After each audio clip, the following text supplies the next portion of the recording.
Ang kwentong ito ay hango sa totoong buhay. Karanasan ito ni Mauro. Taong 1967, Patnongon, Antique.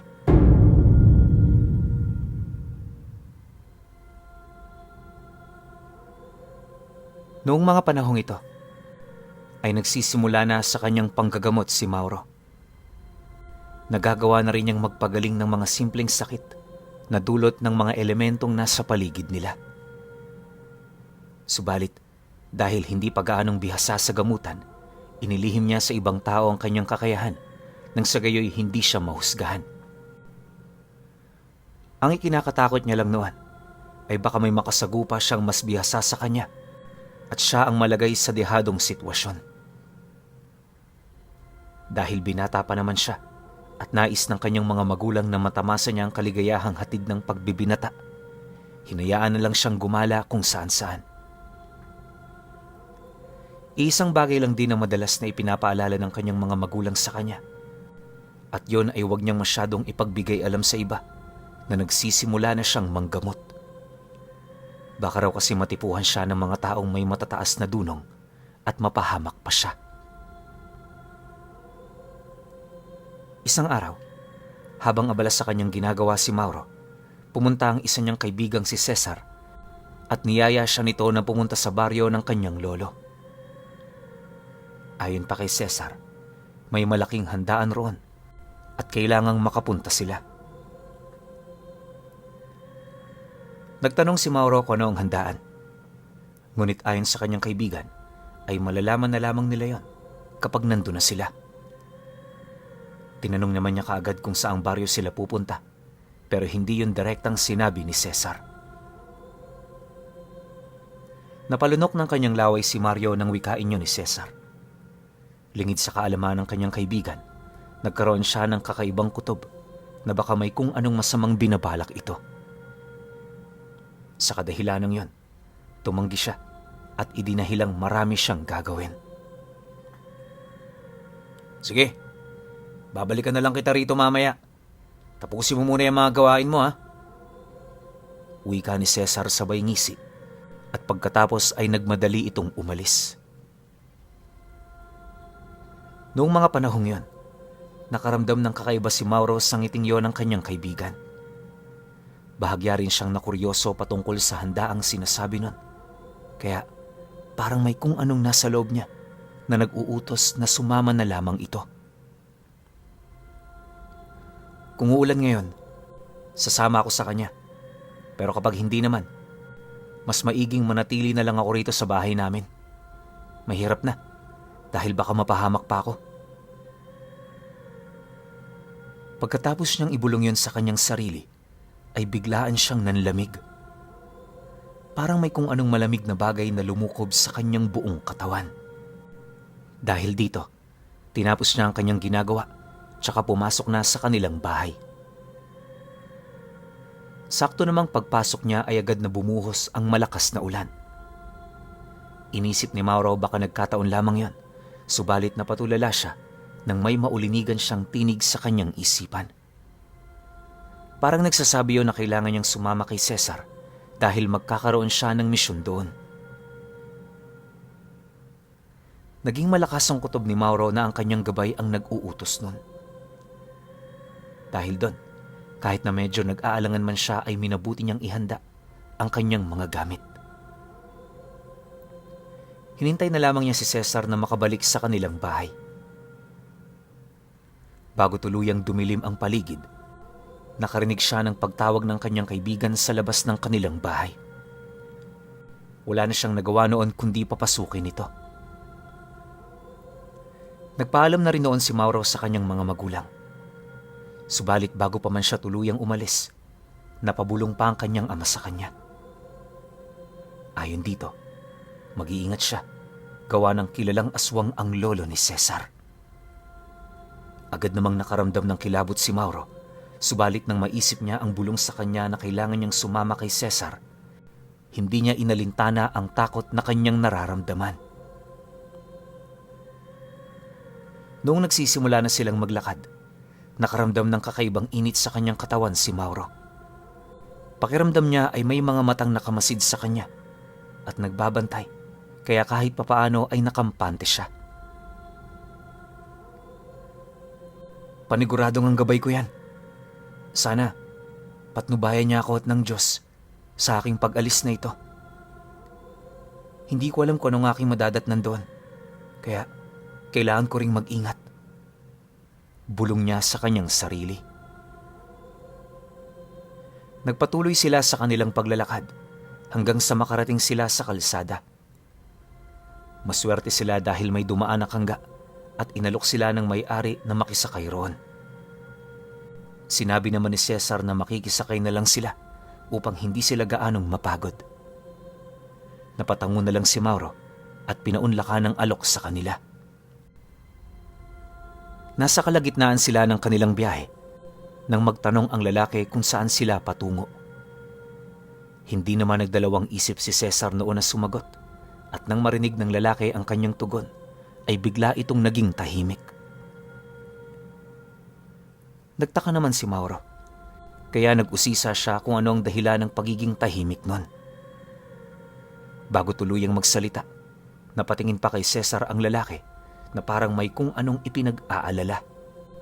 Subalit di nagtagal, nagsalita rin ito. Ang lugar na yon ay sinasabing kuta ng mga aswang. Ang mga aswang na tinugis ng mga Amerikano at Hapon ay doon lumikas hanggang sa lumaki na ang kanilang bilang. Napalunok ng kanyang laway si Mauro dahil sa kanyang narinig.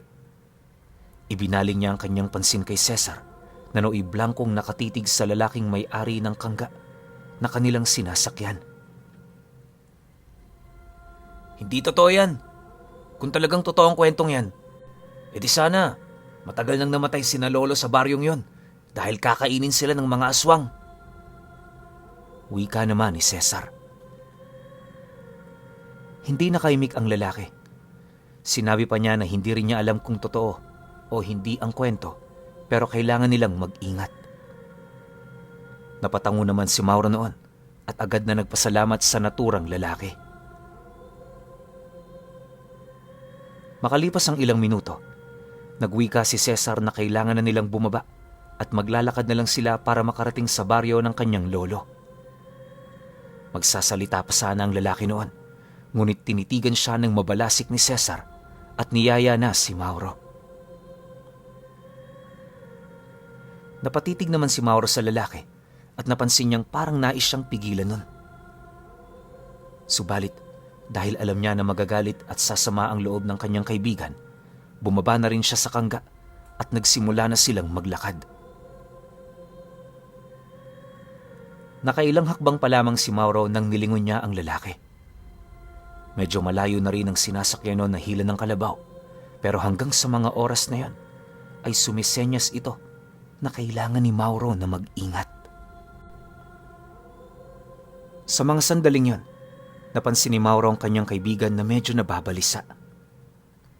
Inusisa niya kung bakit parang natataranta ito sa sinabi ng lalaki at ang tanging sinabi niya ay natatakot lamang siya sa kwento nun.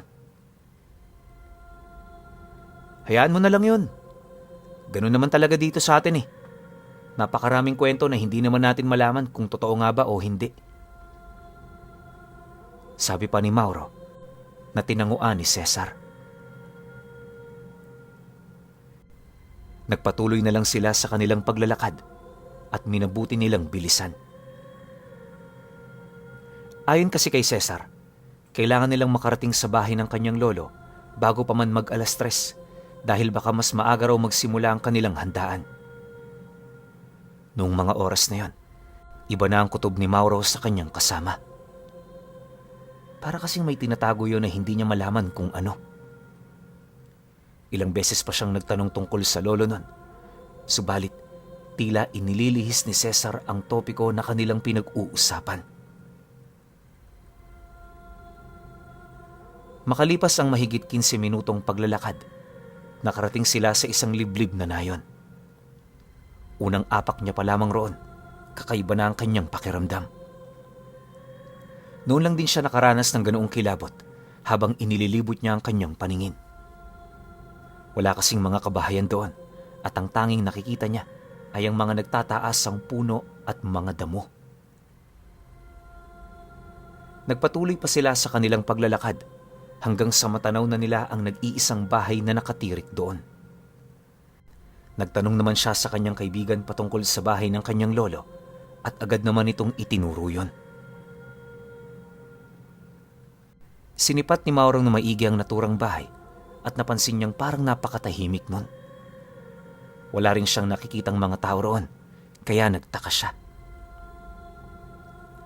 "Cesar, bakit parang wala namang tao dyan? Mukhang inuuto mo lang ata ako ah," sabi niya sa kanyang kaibigan. Agad namang napailing si Cesar at sinabi niyang nasa loob ng kanilang bahay ang kanyang lolo. Dagdag pa niya, baka natutulog lamang yon at ang mga anak nito'y abala o di naman kaya'y hindi pa nakakarating.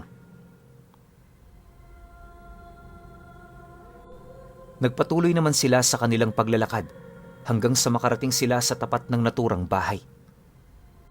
Medyo may kalumaan na yon, gawa sa kawayan at nakaangat sa lupa. Iisang bagay pa ang napansin ni Mauro sa ilalim nun. May malaking tabungos kasi roon na nakapwesto at parang sinadya na roon ilagay. Napatulala naman noon si Mauro habang nakatitig sa tabungos. May kung anong tinig kasi siyang naririnig sa kanyang utak at nagsasabi na kailangan niyang mag-ingat. Naging paulit-ulit yon at palakas ng palakas, kaya hindi niya kaagad narinig ang pagtawag sa kanya ni Cesar. Nang mahimasmasan naman si Mauro, humingi siya ng tawad sa kanyang kaibigan at sumama na rin ito para pumanhik sa bahay ng lolo nito. Pagkaakyat nila roon, tumambad kaagad kay Mauro ang kakaibang samyo ng bahay, subalit dahil ayaw niyang mapahiya ang kanyang kaibigan, ay minabuti niyang manahimik na lamang. Ilang sandali pa ay tinawag ni Cesar ang kanyang lolo at nang lumabas ito sa isang silid, agad niyang tinitigan si Mauro. Alam ni Mauro na kakaiba ang naging pagtitig na yon ng matanda at sinubukan niya rin itong tingnan ng mata sa mata, ngunit agad na inilihis no ng kanyang paningin.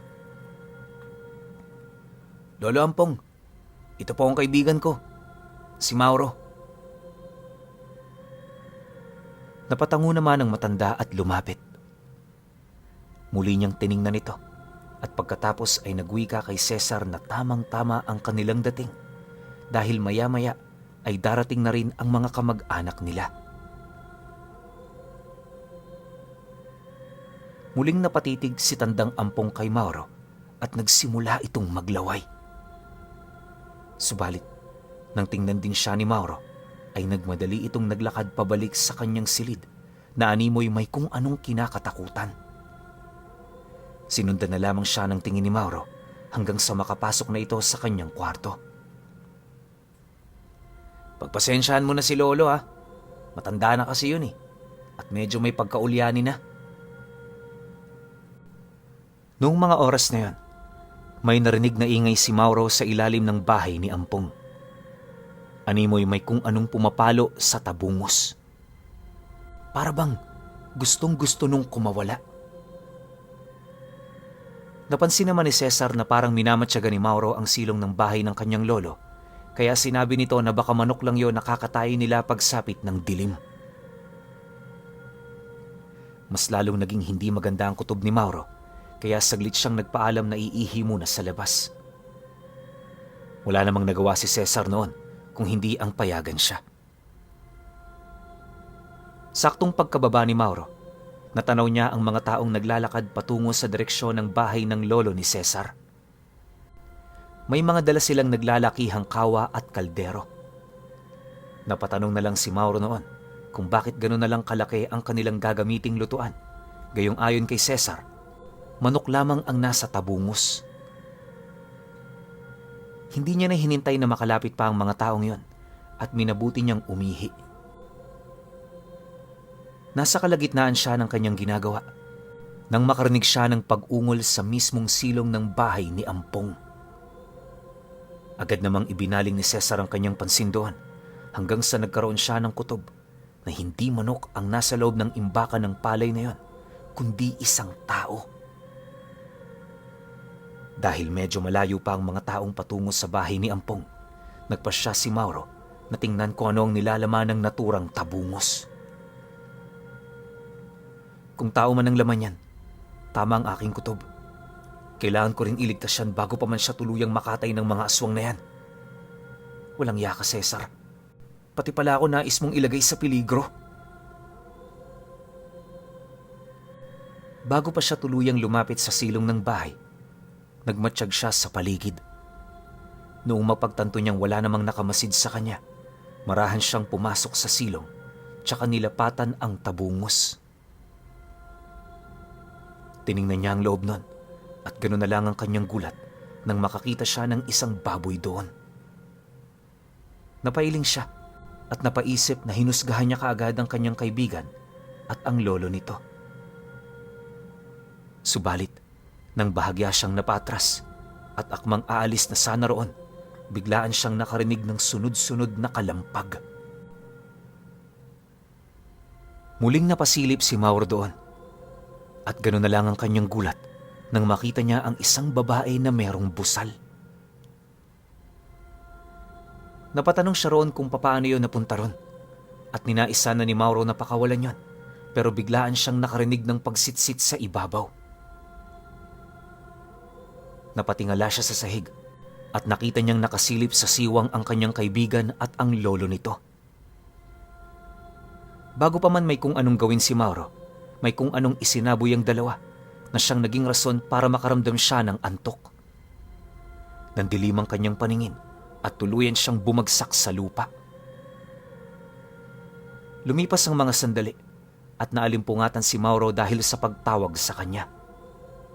Agad niyang iminulat ang kanyang paningin at nabahala siya nang mawaring madilim na pala ang paligid.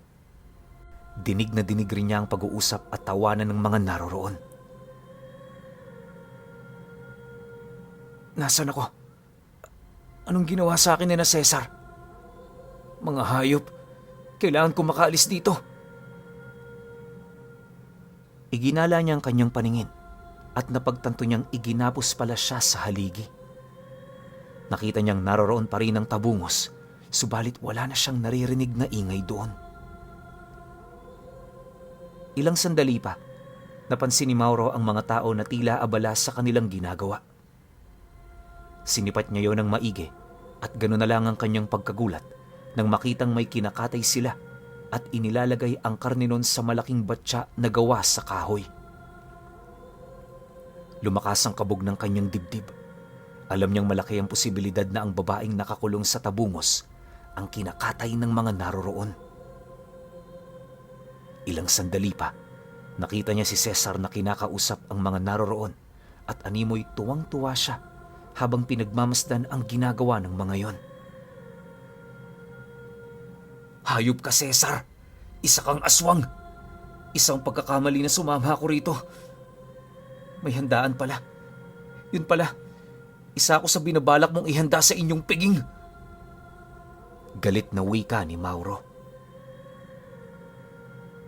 Nung mga panahong yon, sinubukan niyang putulin ang nakatali sa kanyang braso at binti. Agad din niyang naalala ang mga gamit niyang naiwan sa loob ng bahay ng matanda, kaya napailing siya. Kung nandito lang sana ang mga gamit kong yon, baka kaya ko pang labanan ng mga aswang ngayon mismo. Naisip pa niya noon na marahil ang mga dala niyang gamit ang rason kung bakit naging balisa ang lolo ng kanyang kaibigan. Naalala rin niya kaagad na parang pinipilit lang ni Cesar na kumalma noon habang sila ay patungo sa naturang baryo. Kailangan kong makatakas dito. Kailangan makauwi ako ng buhay. Saad niya sa kanyang sarili. Walang ano-ano, nakaramdam ng kakaibang init sa kanyang katawan si Mauro hanggang sa paunti-unti ay dumadaloy yon patungo sa kanyang kamay at binti na nakagapos. Ganun na lang din ang kanyang tuwa. Gawa ng noong hilahin niya ang tali ay napigtas yun. Lumakas noon ang kabog ng kanyang dibdib at halos hindi siya makapaniwala sa milagrong nangyari sa kanya. Nagpasalamat siya sa Diyos at sa kanyang gabay tsaka marahang umalis sa silong ng bahay ng lolo ni Cesar. Noong makalis na siya roon, maingat siyang naglakad at dumaan siya sa bahagi kung saan hindi siya madaling mapansin ng mga naroroon. Habang naglalakad, pinagmamasdan niya ang ginagawa ng mga yon at doon lang niya nawari na talagang may kakaiba sa mga yon.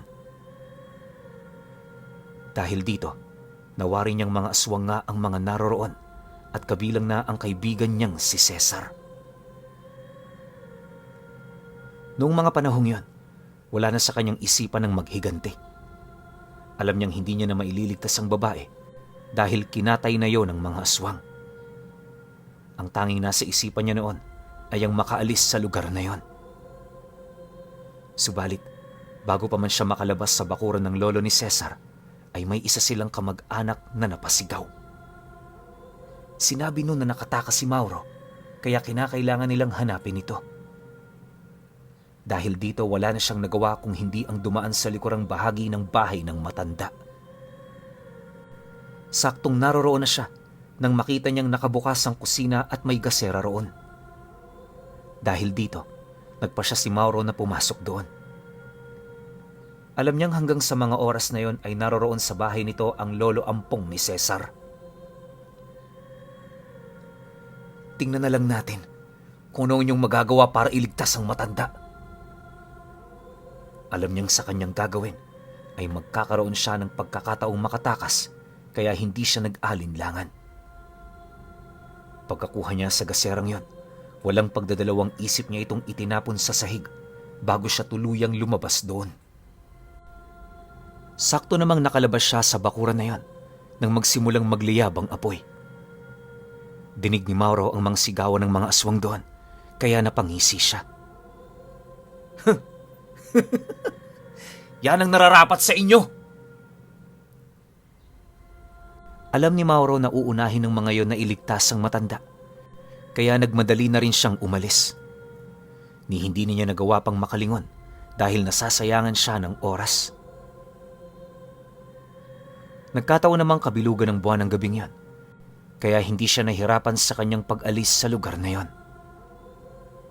Ang naging problema niya lang ay hindi niya kabisado ang lugar at walang ibang kabahayan na malapit sa kanyang kinaroroonan. Tumakbo siya noon ng ubod ng bilis at habang ginagawa niya yon ay walang humpay ang kanyang pagdarasal. Alam niyang kapag hindi siya kaagad nakahingi ng tulong ay paniguradong malalantakan siya ng mga aswang sa lugar na yon. Nasa kalagitnaan siya ng kanyang pagtakbo nang makarinig siya ng mga mabibilis na yabag. Agad niyang inisip na marahil ay nagagawa na siyang habulin ng mga kamag-anak na aswang ni Cesar. Mas lalo pa niyang binilisan ang kanyang pagtakbo hanggang sa maisipan niyang saglit na tumigil para lingunin kung sino ba ang humahabol sa kanya. Ganun na lang din ang pagpapasalamat ni Mauro sa kanyang Diyos at gabay nang mapagtanto niyang ang lalaki pala yun na nag-alok sa kanilang makisakay sa kanyang kangga. Tinatawag siya nito at sinasabing tumigil, kaya tumigil na rin si Mauro tsaka hinintay na tuluyang makalapit ang lalaking yon. Pagkalapit nito ay agad siyang nagwika. Halika na at sumakay ka na rito. Kailangan makalis tayo kaagad sa baryong ito. Kanina pa ako paaligid-aligid dito eh. Dahil alam ko may mabibiktima na naman ang mga aswang na yon. Sinasabi ko na nga ba, hindi talaga maganda ang kutob ko sa kasama mo kanina. Halos maiyak naman sa sobrang takot si Mauro, pero pinigilan niya ang kanyang sarili. Ikinuwento na lamang niya sa lalaki ang kanyang nasaksihan at kung paano kinatay ng mga aswang na yon ang babaeng ikinulong nila sa loob ng tabungos. Nang malapit na silang makaalis sa naturang baryo, pareho silang nagulat nang makarinig sila ng mga mabibilis na yabag na humahabol sa kanila. Dahil maliwanag ang buwan, kita nila ang iilang mga naglalakihang aso na may nagbabagang mga mata. Sa kadahilanang yon, sinabihan ng lalaki si Mauro na ito na muna ang humawak ng lubid na kanyang alagang baka at may gagawin siya. May kinuha siyang supot at pagkatapos, isinaboy yon sa kanilang dinaraanan ang kung anumang laman nun. Hindi na nagawang magtanong ni Mauro patungkol doon, gawa ng itinuon niya ang kanyang pansin sa unahan. Walang ano-ano. Nagulat si Mauro nang makita niyang may nakaharang sa kanilang daraanan. Noong una ay hindi yung klaro sa kanyang paningin, subalit noong medyo malapit na sila roon, ay napagtanto niya kung ano yun. May baka sa daraanan natin, sabi ni Mauro sa lalaki, kaya napalingon na rin yun. Maging ito ay nagulat sa nakitang baka na nagbabaga ang mga mata at naglalaway. Sinabi pa niya na aswang yan, kaya kailangan nilang makaligtas mula roon. Napamura na lamang silang dalawa noon nang mabilis na sumugod sa kanila ang nilalang na yon. Alam nilang dalawa na nasa peligro sila, kaya mabilis silang bumaba sa kangga. Nagkasalubong ang baka ng lalaki at ang baka na nakaharang sa kanilang daanan. Nagkasagupaan ng dalawang yon at animoy ayaw ring magpatalo ng baka ng lalaki sa inaakala niyang kanyang kauri. Ginamit naman ni Mauro ang pagkakataong yon para tumakas. Tumakbo silang dalawa at dahil hindi niya kabisado ang lugar na yon, sumama na lang din siya sa lalaking nagligtas sa kanya. Nasa kalagitnaan na sila ng kanilang pagtakbo nang makarinig sila ng mga kaluskos sa paligid. May mga yabag na rin ng paa na tila naghahabol sa kanila, kaya mas lalo pa nilang binilisan ang kanilang pagtakbo. Walang ano-ano, pareho silang natigilan nang sa hindi nila inaasahan ay hinarangan sila ng tatlong naglalakihang mga aso. Nagbabaga rin ang kanilang mga mata at nakatitig sa kanila ng mabalasik. Lubayan ninyo kami! Isisiwalat namin ang tunay ninyong katauhan at paniguradong susunugin kayo ng mga tao! Sigaw ng lalaki. Napaangil ang mga aswang na yon at agad na napaatungal. Nagtaka naman sina Mauro kung anong ibig sabihin nun, hanggang sa nagulat na lang sila nang may mga aswang ding lumapit sa kanila at animoy sabik na malantakan silang dalawa. Nung mga sandaling yon, hinugot na ng lalaki ang kanyang itak. Sinubukan niya ring magsaboy sa mga aswang na yon, ngunit wala nang laman ang supot na hawak niya, kaya itinapon na niya ito. Napamura na lang siya at agad na nagbanta sa mga aswang na yon.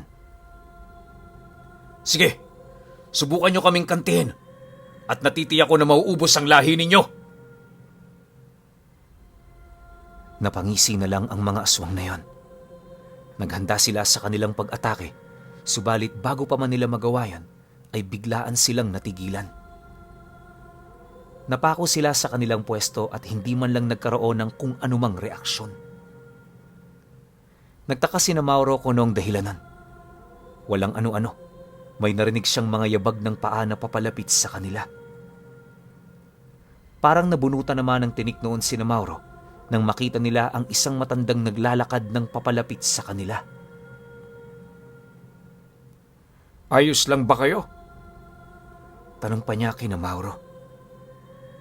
Napatango naman siya noon at agad na nag-usisa kung ano nangyari sa mga aswang na yon. Sinabi naman ng matanda na nasa ilalim ang mga yon ng orasyon, kaya hindi sila kaagad makakagalaw. Sinabihan din sila ng matanda na sumama na lang muna sa kanya, kaya hindi na tumanggi roon sina Mauro. Ayon pa sa matanda, ay hindi sila masusundan ng mga aswang na yon dahil sa kanyang inusal na dasal. Naglakad sila hanggang sa makarating sila sa isang kubo na malapit sa pangpang ng ilog. Sinabi naman ng matanda na doon siya nakatira at matagal na niyang minamatyagan ang mga aswang na yon. Nang maalala ni Mauro ang supot ng lalaki, ay inusisa niya kung ano ang laman nun. Agad namang napangisi ang lalaki at sinabi sa kanya na apog lamang yon, nakargado ng orasyon. Sinabi pa nito na kung hindi dahil doon, ay baka raw nagawa silang mahabol ng mga aswang na tumutugis sa kanila. Mabuti na nga lang at nagkatagpo silang dalawa, dahil kung hindi, baka hindi na nakauwi itong si Mauro. Napag-alaman niya na isa palang albularyo ang naturang matanda. Napag-alaman din ng matandang yon na baguhang albularyo pa lamang si Mauro, kaya nag-alok ito na tuturuan siya ng mga mas matataas na aral. Hindi naman nakatanggi si Mauro sa kanya, kaya magmula noon, kahit na malapit ang bahay nun sa baryo kung saan muntika na siyang mabiktima, hindi yun naging alintana kay Mauro. Sa pagtagal ng panahon, ay naging bihasang albularyo na rin si Mauro. Bago pa man mamatay ang matandang nagsilbi niyang maestro, may mga gamit at libreta pa siyang ipinama na rito. Di naglaon, napag-alaman niyang wala na pala ang mga aswang sa naturang baryo dahil may mga tumugis sa kanila. Wala na rin siyang naging balita pa kay Cesar na siyang nagdala sa kanya roon. Pilit na lamang niyang kinalimutan ang kahindik-hindik na karanasan niyang yon na nagmulat sa kanyang isipan kung gaano kadelikado ang mga aswang. Kahit papaano ay nagpasalamat naman si Mauro sa ganoong pagkakataon dahil nagkaroon siya ng tsansa na mas mahubog ang kanyang kakayahan sa panggagamot at kombate espiritual sa tulong ng matandang nagsilbi niyang tagaturo. Alam niya sa kanyang sarili na ito ang karanasang hindi niya malilimutan, na minsan siyang imbita ng apo ng aswang sa bagitong antingero.